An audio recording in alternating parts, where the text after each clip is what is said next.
Welcome to the last breakfast. Please enjoy the video. You start by confirming what your MacBook Air and monitors accept. Once done, plug the first monitor in using the correct cable or a USB-C/Thunderbolt adapter. Make sure the monitor is powered and set to the input you connected. You'll see the desktop extend or mirror. If nothing appears, try reconnecting the cable and cycling power. This first connection proves your adapter and cable work before adding the second display, so don't skip these checks. Next, connect the second monitor using the method that fits your setup.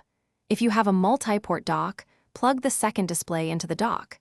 If not, use a second USB-C to HDMI/DP adapter or a display link adapter.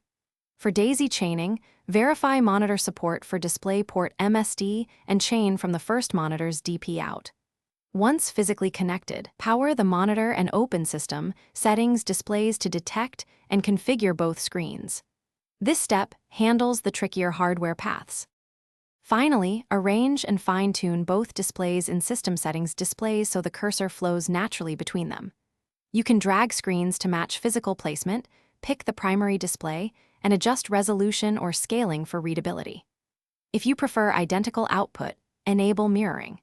If a display isn't detected, reboot the Mac, swap cables or adapters, and install any display link drivers or macOS updates. That single troubleshooting tip often fixes detection and compatibility problems quickly.